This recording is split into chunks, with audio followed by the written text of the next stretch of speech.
most of the community members want. So they don't want to have the, only the price up and then nothing happens.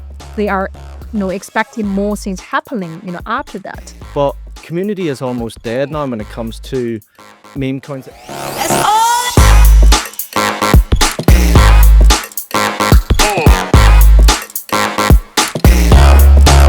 Welcome to the Be in Crypto podcast. Now today we are excited to be joined anonymously by PancakeSwap CEO Chief Chef Kids. So stick around guys, because we're going to be hearing some great questions from memecoin communities today, such as Baby Jackpot, Friends, and of course Harry Potter Obama Sana 10 Inu.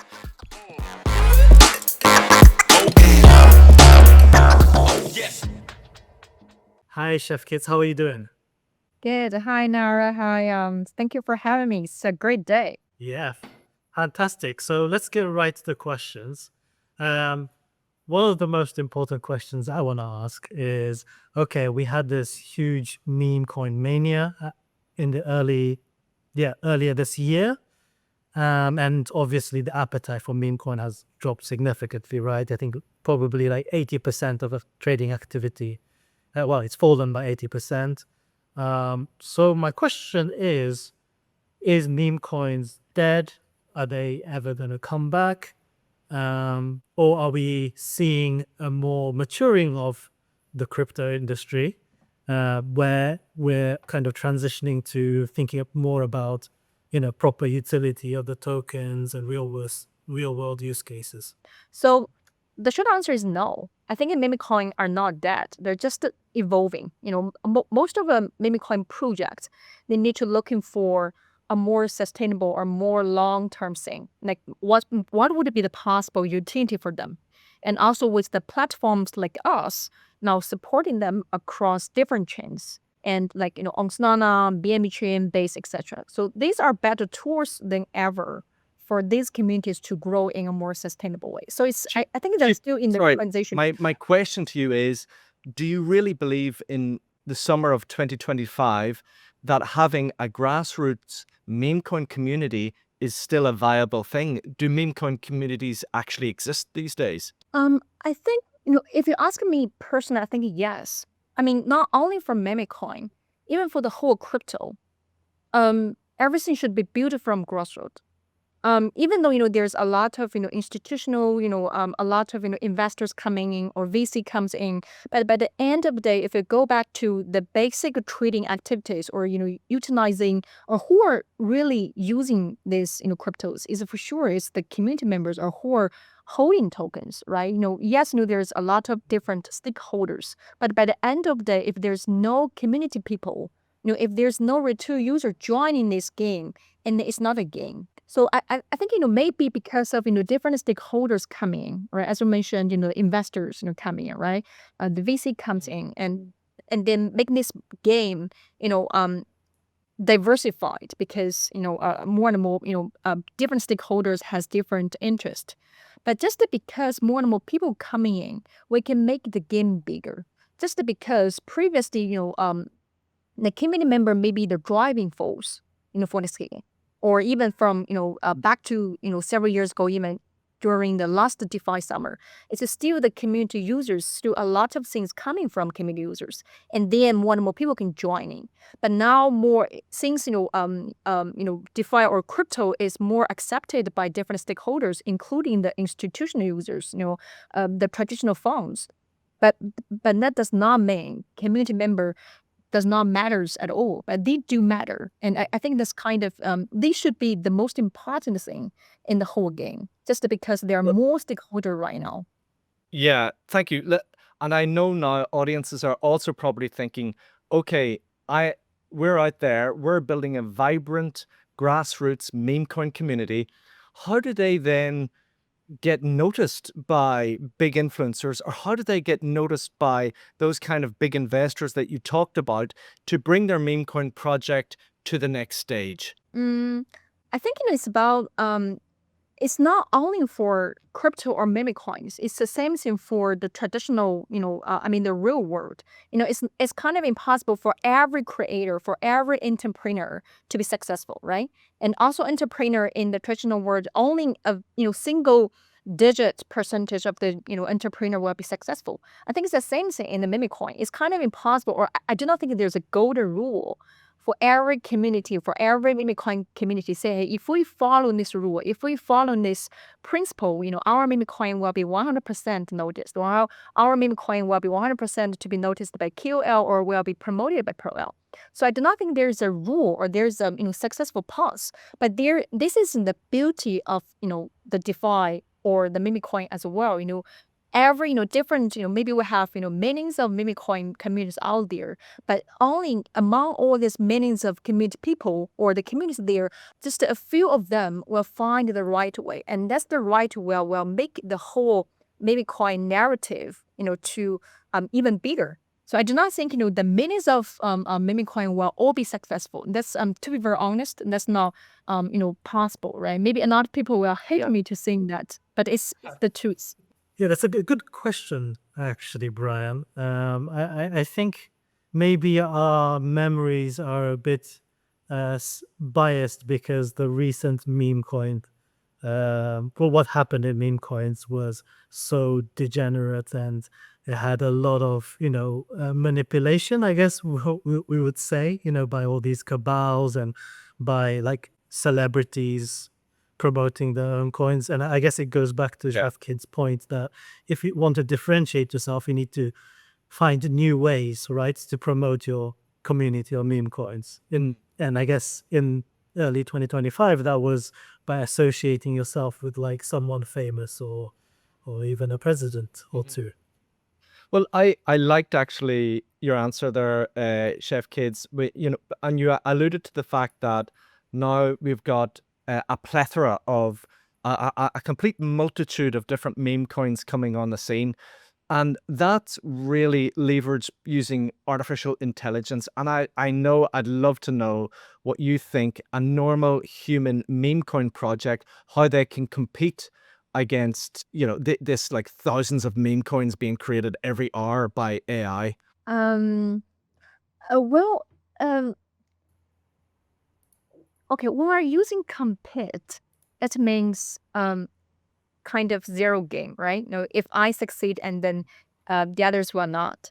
But in my opinion, I do not think this is kind of this type of game. So when you say compete, you mean how this meme coin can make themselves different. I think it's not to compete with any of the existing meme coin, because the meme coin is kind of first it's a narrative, right? So the whole narrative, if or among the millions of meme coin, the higher percentage succeed, and then the whole narrative, the whole meme coin narrative will be much bigger, right? So I think the first thing is I cannot agree it's a competition. The second thing is, if we say how we can or how the meme coin can make themselves different out of the other players, I think that's normally the different meme coin project we'll think about. Well, how to make it different, as Nori says, right now there are several things happening, or there are several stories happening already in our industry, right? Whether you can attest to a famous guy, whether you can attest to even to president or something even bigger name, that's something happened already, right? And also there's also someone using a cartoon who are quite attested to this image, and then originally this cartoon has already a big group of fans. So this will give them a very good foundation to start, to kick off. So these are all the things right now. If you ask me, hey, Keith, how the current meme coin community can make themselves special or make themselves different, I should say first you need to think about what is the goal, how you think you are different. That's not something I, or any other platforms can tell them. It should be from the creator first, like how or why you are different, whether this difference can, create connection with the users, whether this, difference can attach yourself, attach the project to the community members. And that should be the starting point, or should be the intention of the Memecoin. Otherwise, if you're just using a funny name, or using something randomly created on any random platform, this will be well, I cannot say it's kind of impossible, but it will be lower chance for them to have to stand out of the other platform, out of the other Memecoin project. Yeah. I would say like we all probably would agree that these days, though, it's harder to create a successful meme coin than it was in the past. Whenever, say, like 2-3 years ago, 4 years ago, before the advent of AI deployed and AI created meme coins, because it's just so easy to create a meme coin. Now you can do it in seconds, whereas in the past you had to have a bit of developer knowledge, so there was like less available, so less supply, which was more focused supply, and more meme coins could get noticed. But yeah, this is an interesting discussion. Nori, do you want to come in with any other sort of like areas, like the traditional financial actors? Like, are they looking at meme coins these days? Well, actually, I guess a question I wanted to ask Chef Kids is that, we are seeing a lot of financial, like, institutions or things coming in and adopting DeFi, or looking into the infrastructures and so forth, right? So how does PancakeSwap view this trend? And what are you guys doing to, stay ahead of this trend? Yeah. Recently, the RWA, synthetic stocks, stable coins, all this. If you wake up, in DeFi every day, and it's kind of the keywords you can see every day recently. So, we see more and more traditional finance institution adopting a DeFi concept. I think the first thing is, it's a good thing, right? I think that's something every DeFi players or crypto players, as myself, and having in the sector for 8 years already. So I think first thing, we should clap for ourselves. We did a very good job, because we are attracting more and more money and more and more people into our industry. So we did and also it's a kind of a milestone for us to for mass adoption, right? At least in the traditional funds coming to our industry. I think so generally it's a good thing in my opinion. And also this growing interest to show how far DeFi has come. But at the PancakeSwap, because I always say PancakeSwap is an infrastructure project. So as a platform, for sure we cannot just watching the trend. We need to build the foundation that help it scale, and also to give our users access to this different kind of narrative. It's the same for Memecoin. Previously, we built a platform to give access of our users to Memecoin. They can to give them most of the easy way to onboard, buy, and sell, and also to identify the most trendy Memecoin. So it's the same thing for RWA, access stocks and stablecoin. So the first thing we need to be the go-to platform for liquidity and trading. That's exactly what we're doing, with different chains. And so for RWAs, stablecoins, PancakeSwap provided infrastructure for deeper liquidity, reliable swaps, and multi experiences. And also, one thing I want to say a little bit more is about the PancakeSwap Infinity. So we're giving the developers even more tools to innovate. It's kind of everybody can customize their trade, can customize their swaps on PancakeSwap. So this will open up I should say very exciting new possibilities. The people can offering lower trading fees, to specific users, can creating the incentive to drive higher TVLs, etc. These infrastructures, help grow liquidity in a more sustainable way, which is kind of key for more real world assets and institutional assets. Because especially for institutional users, they care security a lot. They care in liquidity a lot, because institutional fund all normally means big size of funds, and then where they place the fund, where the platform, whether it's secure or whether the platform can take such big volumes, is also maybe or normally should be their key considerations. That's kind of how we can make ourselves, stay ahead of the curve. But for sure, there's still a long way for us to go, because even right now, that when we say institutional fund coming to us, is still the first step, right? Or we're at a very early stage, because if we compare the font size in DeFi and the font size in the traditional world, we're still far away. So we need to working much harder to make ourselves more accessible, more seamless, to give these institutional fund or big size of money more secure or more comfortability to come into us. So that's basically what we do. It's generally to be the platform, to be the go-to platform. Hey, sorry to interrupt halfway through the interview, but please don't forget to hit the subscribe button for more excellent podcasts. Mm-hmm. Yeah. Okay, understood. And I think so. Accessibility, safety, reliability, right? I mean, all these stuff, because they're huge. First, the amount is going to be significantly bigger, but also they have to I'm sure there's a lot of compliance and reliability stuff that institutions need to look at. So this is the follow-on question. Sorry to interrupt you, Brian, but talking about reliability and security and things like that, I think our viewers will be really interested to know why we're kind of talking to a black screen at the moment. Is it because you don't want to dox yourself, or I mean, could you explain to us the reasoning behind this? Yeah. Well, it's kind of a tradition for PancakeSwap. So since day one, since we incorporated 4 years ago, the whole team is operating in anonymous way. So that's kind of why, when we join AMA, we have online session with different conferences. We normally do not turn on the video, show our faces. But but also PancakeSwap is joining a lot of physical event, go, globally, in Dubai, in Singapore, anywhere.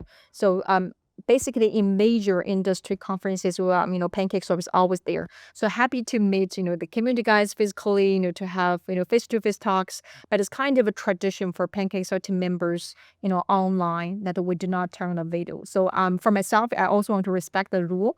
But I'm very happy and very lean to make friends in this industry, to make physical connections, to have more communications offline. Okay, well, great. So we get to meet you in person instead. Yeah. Yeah, to look forward.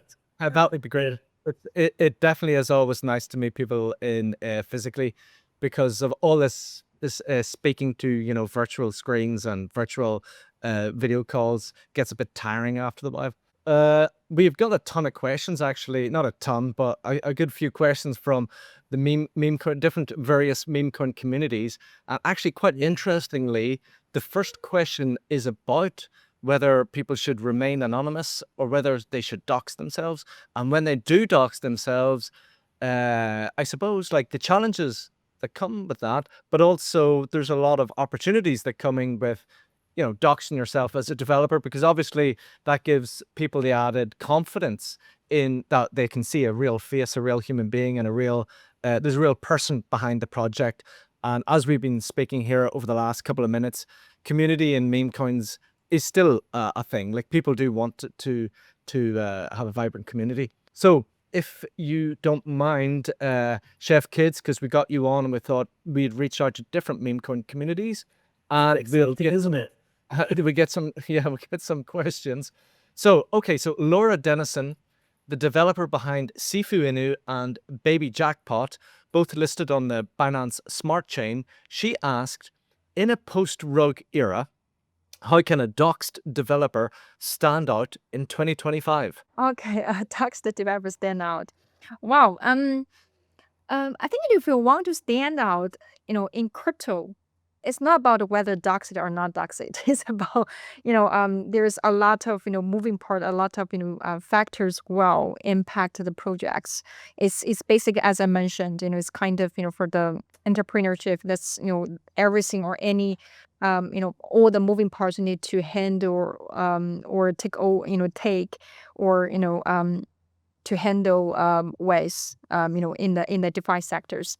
But if you say how can Doxy developers stand out, I think if we go back to the Memecoin, so this is from a Memecoin project, right? It is, yeah.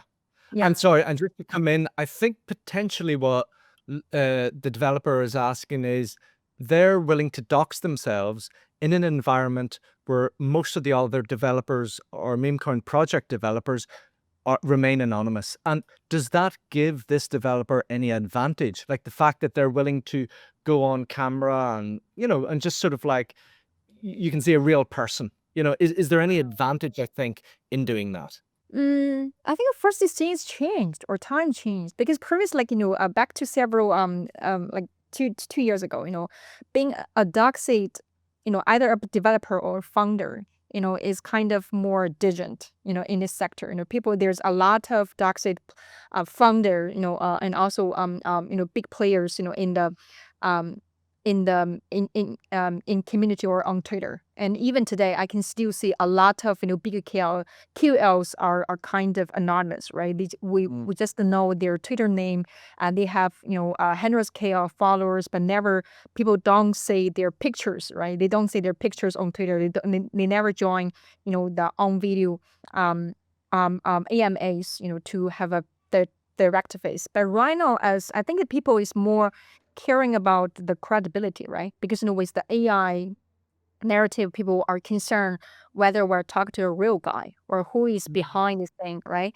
So I think this is kind of, the new narrative, not only in this, Nara need to face, it's everybody else, a lot of entrepreneurs in this sector need to face, right? How or whether a real face can give community members more credibility, or a doxed, developers or anybody, who do not show their face can give more credibility. I think the question or the real question is credibility, whether credibility can gain more traction, right? Can give our community members more comfortability.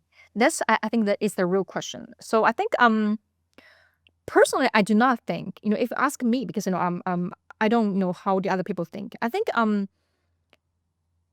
it make no difference for me. Because that's my real experiences. In PancakeSwap, everybody is, anonymous. Even within, the kitchen, we don't see people's, face. We never turn on the video for, in our internal meetings.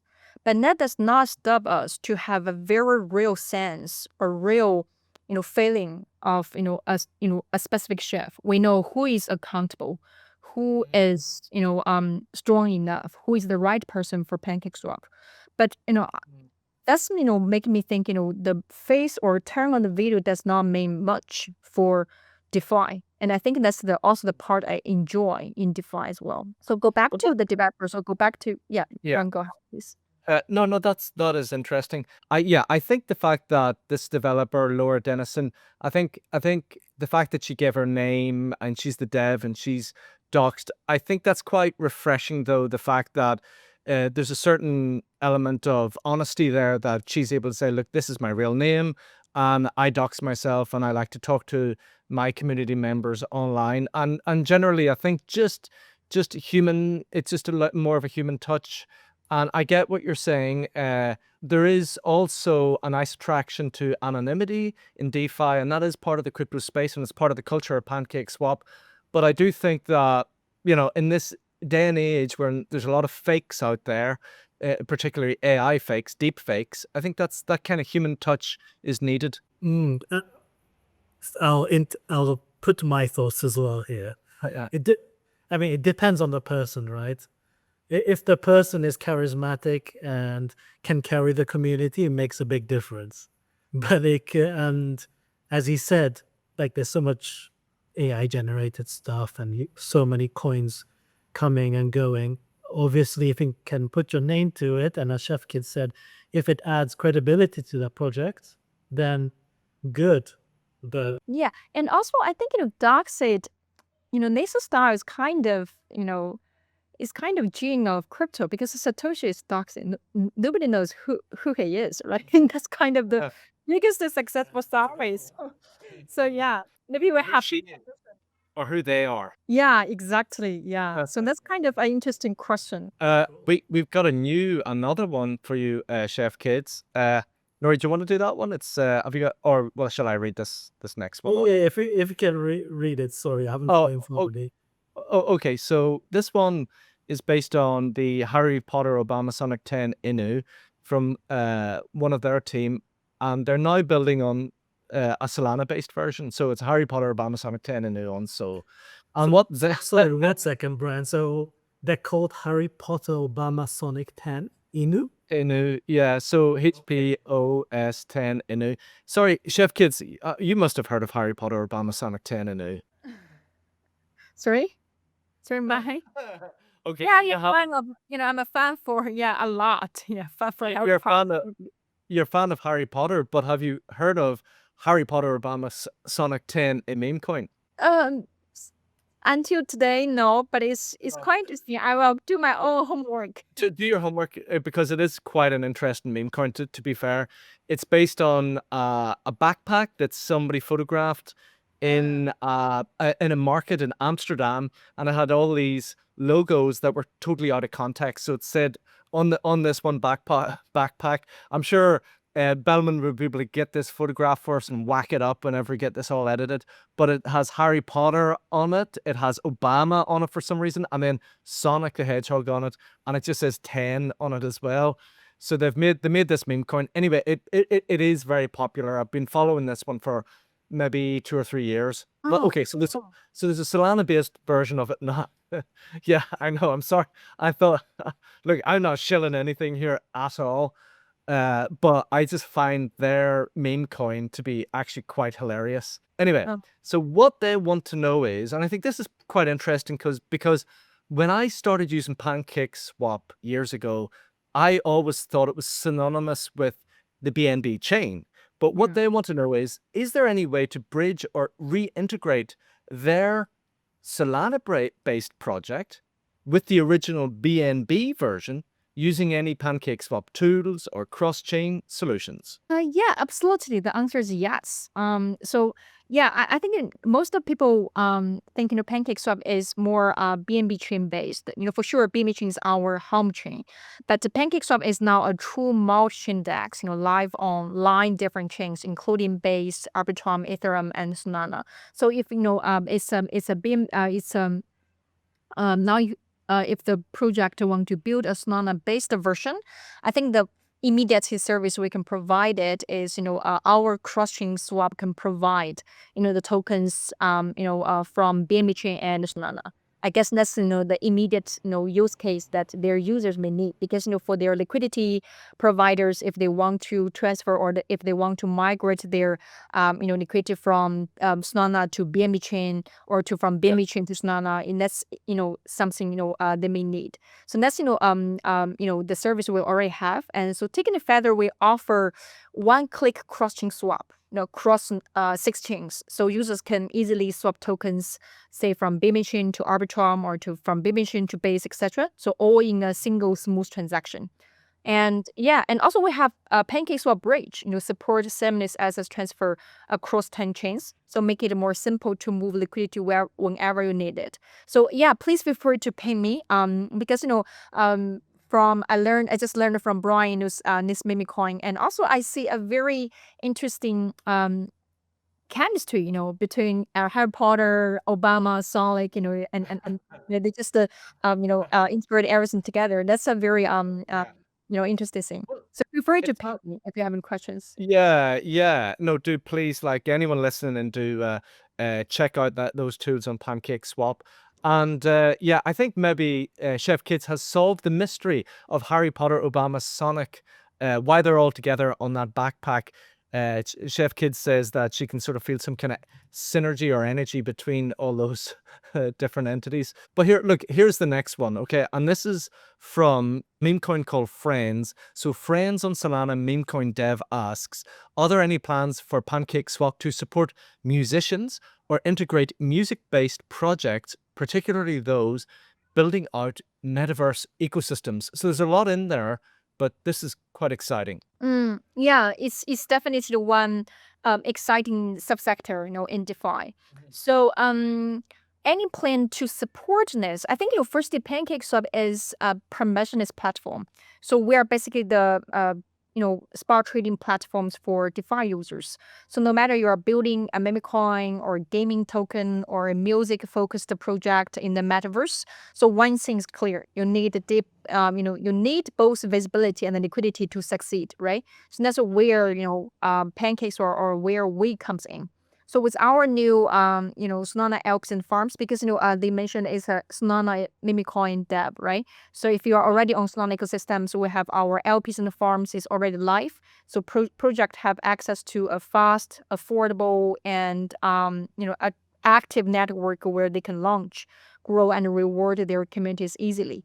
And so that's the things immediately you can do regarding the support, or you want to have more in-depth collaboration with PancakeSwap, such as you want to have serial pool collaborations or have more trading competitions. Feel free to ping us. But this kind of all the support we're doing for all the other sectors, not only for music-based project, but also for Memecoin, game token, RWAs, etc. Okay, can I just sort of jump in and say, how do people ping you? How do they do it? Um, you can come to my Twitter. Mhm. It's head chef. Yeah. Yeah, it's at head chef underline PCS.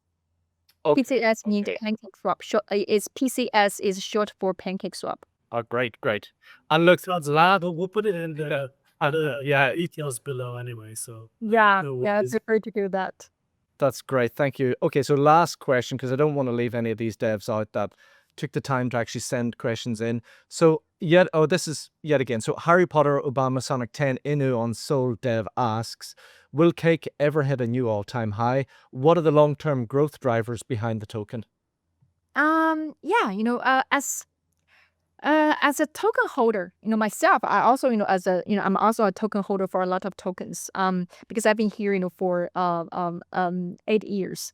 So for a token holder, normally we financially definitely we want the price to hit all-time high, right? But but we do not speculate, on price, but we can share, or myself, I can share why or what drive Cake's long-term growth, or why people should hold Cake. Mm. I think the key is real utility and adoption. And the third thing, the first one is the real utility. The second one is adoption. The third thing is, a sustainable tokenomics. That's how I personally say, the token price. So firstly, for utility and adoption. So every time when we expand, every time when we have new features, new product, is kind of to give, our token holders more use case.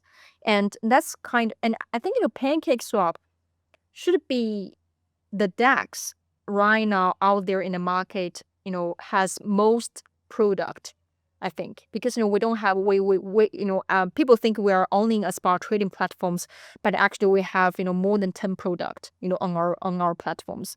So every time we expand with new features, like whether launching on Solana LPs and farms, bring Infinity to base, or rolling out new features like social logging, it boosts the activity on PancakeSwap platforms. So more trading activity, and more activity means more demand for Cake through trading fees and the liquidity rewards and governance participations, right?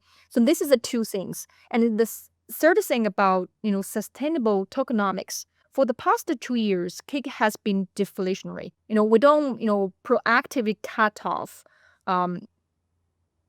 supply, but we just burn more tokens via our product or our trading activities on our platforms than we emit. So we plan to keep that going, and combined with the growing trading volumes over the recent quarters, these factors help to create a solid foundation for Cake's continued growth. And I think PancakeSwap is the only one, only one DEX that their token is in real deflationary stage. I firmly believe we are pretty on the right track. Yeah, that sounds good. Very compelling, Chef Kids. Thank you so much. That was a great discussion with Chief Chef Kids from PancakeSwap. Now, just before you go, please don't forget to subscribe to our channel, as there will be multiple new podcasts coming every week.